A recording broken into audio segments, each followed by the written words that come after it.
আজকে ভূত চতুর্দশী। আমি ওই অফিস থেকে এলাম, ওইখানে কালী ঠাকুর তো নেই, সেই আমাদের দুর্গা ঠাকুর, গণেশ আর সরস্বতী সেটা ছিল, সেখানে 14 প্রদীপ জ্বালাবি, তাই তো? প্রদীপ না, মোমবাতি। মোমবাতি সবের শর্টকাট আমাদের। স্পন্দন যখন আগের দিন অফিস গেছিলো তখনই মোমবাতিগুলো কিনে এনেছিলাম বাজার থেকে।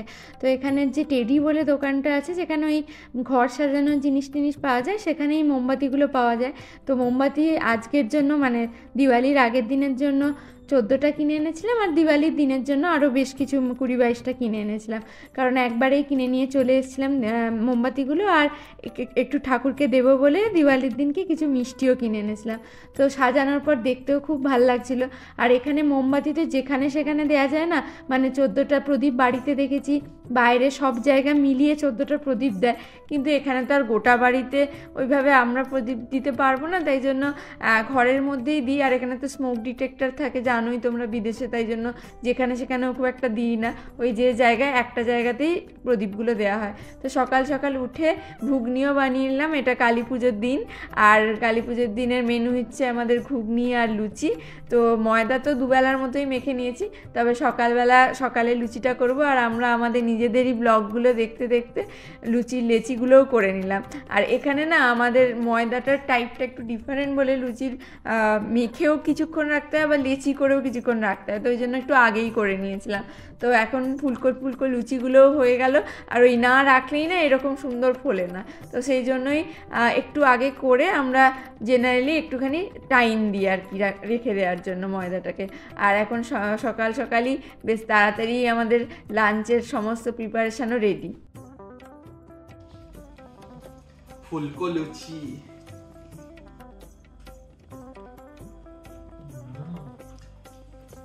ফুলকো লুচি আর ঘুগনি, দারুণ।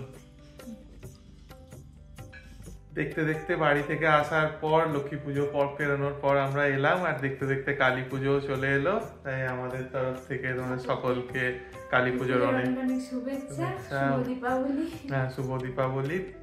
এখানে তো প্রচুর সেইভাবে উদযাপন হয় না, মানে জার্মানিতে সেটা হয় না বলাটা ভুল হবে, কিন্তু আখেন খুব ছোট একটা শহর, খুব একটা বেশি কিছু এখানে হয় না। যদিও আমরা পরে জানতে পারলাম যে এখানে একটা মানে ওই ইন্ডিয়ানরা মিলেই হচ্ছে দিওয়ালির একটা সেলিব্রেশন হচ্ছে, বাট এখানে তো সমস্ত জিনিসই ওই রকম সেই আগে থেকে রেজিস্টার করে করতে হয়। তো আমরা লক্ষ্মী পুজোর পরে যখন আমরা এখানে এসেছি, সেই রেজিস্ট্রেশনের ডেডলাইন অলরেডি ওভার হয়ে গেছিলো, তো আমরা সেটা রেজিস্টার করতে পারিনি। আর রেজিস্টার না করতে পারলে এখানে মানে ওইভাবে অ্যালাউড নয় সমস্ত পুজোতে। ধরুন হ্যাঁ, একটা অডিটোরিয়াম হয়তো হচ্ছে, তাতে একটা ফিক্সড নাম্বার অফ পিপলই অ্যালাউড আর কি। হ্যাঁ, তো সেটার জন্য আমরা কিছু করতে পারিনি। তো সেটার জন্য নিজেদের মতো করে বাড়িতেই আমরা দিওয়ালি সেলিব্রেট করছি, একটু সাজিয়েছে আলো মোমবাতি টোমবাতি দিয়ে। তো সেটা আমরা ভূত চতুর্দশীর রাতেও করেছিলাম, আবার মানে গতকালই হয়েছিল, আবার আজকেও হবে। আর সমস্ত কিছু ফেস্টিভ্যাল মানেই ভালো মন্দ খাওয়া, সেটার জন্য আমি উদ্গ্রীব হয়ে থাকি। তো সেটার জন্য আজকে স্পেশাল লুচি, তো বাঙালির ফেভারিট। আসলে কালী পুজোটা ছিল ছোট থেকেই আমার খুব প্রিয়, মানে কালী পুজো আর সরস্বতী পুজো এই দুটো ছিল আমার সব থেকে প্রিয় আর কি ফেস্টিভ্যাল। তো সময়ের সাথে অনেক কিছুই বদলে যায়, তো তখন খুব ধুমধাম করে কালী পুজোটা কাটতো। আমরা বাড়িতে দুজনই মেয়ে ছিলাম, কিন্তু বাবা চিরকালই বাজি কিনে আনতো, বাবা নিজেও বাজি পোড়াতে খুব ভালোবাসতো। তো আমরা সবাই সন্ধেবেলা থেকে বাজি পোড়াতাম, ইনফ্যাক্ট আমরা পরের দিনের জন্য বাজি রেখে দিতাম। আর তার আগের দুদিনও কাটতো প্রচুর কাজে, মানে আমার বাবার দিদির মানে বাড়ি সাজানোর একটা ধুম পড়ে যেত। তো আগের দুদিনে সমস্ত যে ছাদের লাইট বা যত মিনিচার দিয়ে আমাদের ছাদ মানে বারান্দাগুলো সাজানো হতো, সমস্ত কিছু আমরা সাজাতাম, সেই দড়ি কেটে কেটে সমস্ত কিছু সাজানো হতো, কি ডিজাইন করা যায় সেসব ভাবা হতো। তো বেশ আনন্দ করে একসাথে একটা সময় কাটতো, জমজমাট সময়, সেই জিনিসটা বহুদিনই মিস করি। তো যাই হোক, আর কি করা যাবে, এখানে এইভাবেই সেলিব্রেট করতে হয়, কিছু করার নেই। বহু বছরই এই আমরা দুজন, আমি আর স্পন্দন আর আমি, এইভাবেই কালী পুজো সেলিব্রেট হয়। আর এই যে এই জায়গাটা আজকে সাজিয়েছি, পিছনে যে লাইটটা দিয়েছি দেখতে পাচ্ছ, এই লাইটটা হচ্ছে আমাকে ব্রিমেনে যখন আমি চাকরি ছাড়ি আমার কলিগ আমাকে গিফট করেছিল, তো ওটা দিয়েই আজকে পিছনের লাইটটাও আর কি সাজিয়েছি। এইভাবেই আমরা ছোট করে আমাদের 4-5 তালাতে দিওয়ালি সেলিব্রেট করছি। এখানে ওইখানে তো আমি লাস্ট দিন মানে মিষ্টি কিনতে গেছিলাম বিরিয়ানি উপলক্ষে, তখন দেখলাম যে খুব একটা মানে এখানে কিছু ওই ফুলঝুরি বা ওই ধরনের কিছু আসেনি। একবার স্টুটগার্টে কিন্তু দেখেছিলাম ইন্ডিয়ান স্টোরে এসেছিল, এখানে দেখলাম কিছু সেরকম নেই আর কি। এই যে এটাই আমাদের দিওয়ালির ট্রিট আপাতত, নিমকি, বাড়ির নিমকি, যদিও এটা ইন্ডিয়ারই নিমকি, মা করে দিয়েছিল আর চা।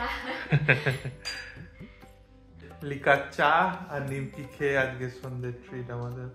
এখন তো আমরা এই নিমকি চা খাচ্ছিলাম বসে বসে, একটু এই হয়ে গেছিল মানে একটু হ্যাঁ ভিডিও দেখতে দেখতে একটু দুঃখ মন হয়ে গেছিল। যতই হোক ইন্ডিয়ান সেলিব্রেশন শুধু ঘরে বসে কাটাতে একটু অদ্ভুতই লাগে, গত বছরও আঁকে নেই ওই রকমই কেটেছিল আর কি। তো যাই হোক, ওইখানে তো যেরকম বলছিলাম যে সমস্ত রেজিস্ট্রেশন গুলো অলরেডি ক্লোজ হয়ে গেছিল।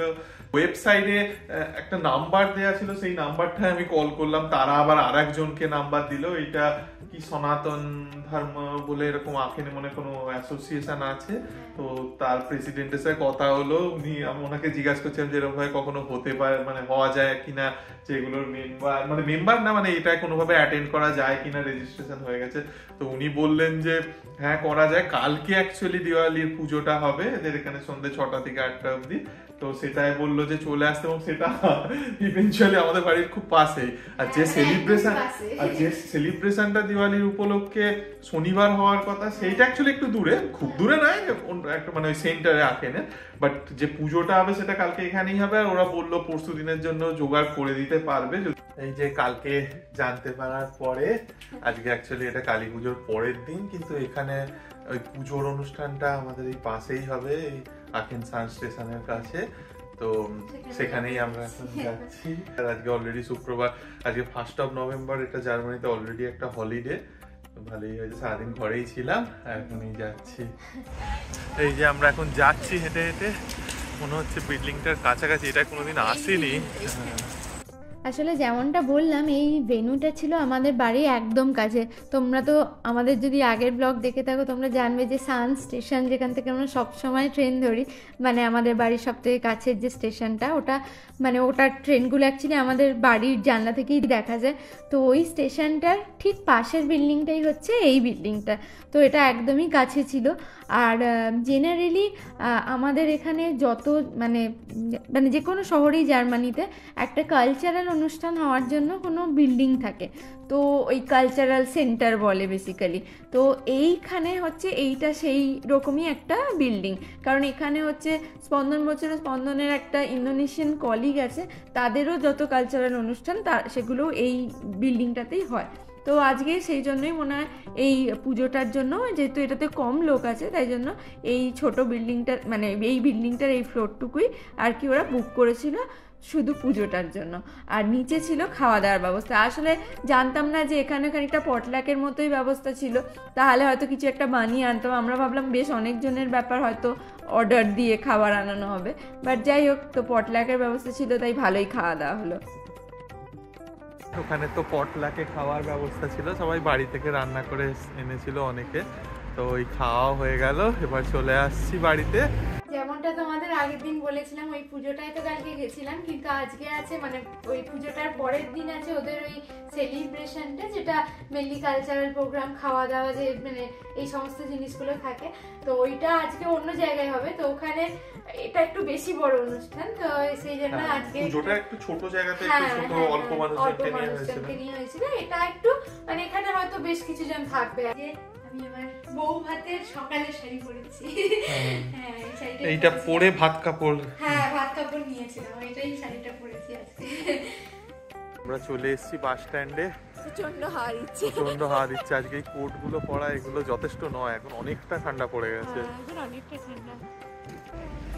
এখন সিটি সেন্টারের কাছে ওই মানে হলটা, ওখানে চলে এসেছি।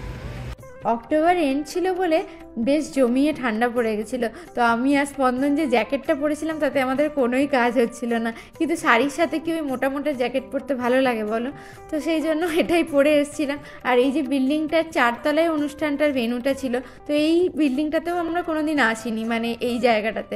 তো এটাও আমাদের একটা নতুন এক্সপ্লোর করার জায়গা ছিল। তো প্রোগ্রাম শুরুই হয়ে গেছিলো, তো আমরা গিয়ে সিট খুঁজছিলাম।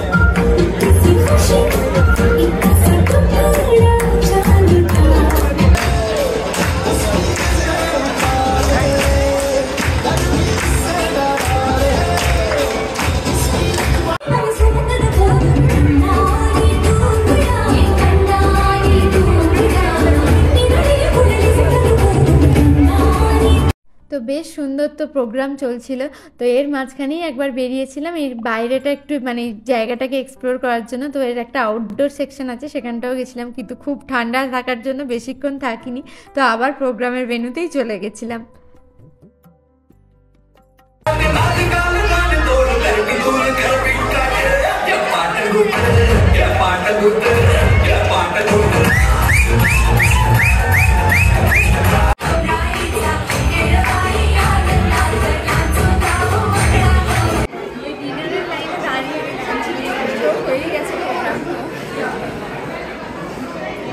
এই যে কুপন হাতে আমি অলরেডি দাঁড়িয়েই আছি, তো এটা আমাদের ফুড আর ডেজার্টের কুপন ছিল, কিন্তু দুর্ভাগ্যজনকভাবে এই অনুষ্ঠানে কোনো বাঙালির সাথেই আমরা মিট করিনি, মানে কোনো বাঙালি ওখানে ছিল না।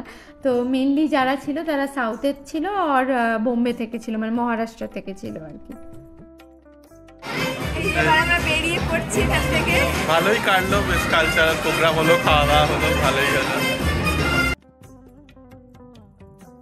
তবে প্রোগ্রামটা কিন্তু খুবই ভালো হয়েছিল, ছোট থেকে বড় সবাই পার্টিসিপেট করেছিল, ছেলে মেয়ে সবাই পার্টিসিপেট করেছিল। আর ছেলেদের নাচটা কিন্তু সত্যি আমার বলতে হবে ভীষণ ভালো ছিল। আজকে যতগুলো নাচ দেখেছি তার মধ্যে কিন্তু এই দুটো ছেলের নাচ সব থেকে ভালো হয়েছিল। আর ছোট্ট ছোট্ট বাচ্চারাও পার্টিসিপেট করেছিল, ওদেরকেও দেখতে খুব মজা লাগছিল। তো এই ভেন্যুর নিচটাতে ছিল একটা মানে কস্টিউমের দোকান, যেখানে খুব ভয়ানক ভয়ানক কস্টিউম ছিল, তাই জন্য আমি এরকম করছিলাম আর কি। যে বাস স্ট্যান্ডে চলে এসেছি কেঁপে কেঁপে। আমরা ফাইনালি দিওয়ালি সেলিব্রেশন থেকে ফিরে পড়লাম, আর দেখতে দেখতে এবছরের কালী পুজোটাও দিওয়ালি সেলিব্রেশন বেশ ভালোই কেটে গেল। মানে এটা তো এক্সপেক্টই করিনি, এটা তো কাইন্ড অফ আউট অফ নোহ্যারই এসছে আর কি, যে এরকম কল করতে হঠাৎ করে এটা হলো। যাই ভালোই কাটলো সন্ধ্যেটা, অনেক রকম কালচারাল প্রোগ্রাম, সব বাচ্চারা বড়রা অনেক রকম নাচ গান করলো, খাওয়া দাওয়া হলো, নিরামিষ খাওয়া দাওয়া কিন্তু ঠিক আছে।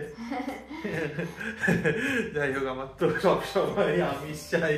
যাই হোক, এনিওয়ে, তো চলো সবাইকে আবার জানাই হ্যাপি কালী পুজো, হ্যাপি দিওয়ালি অ্যাজ ওয়েল।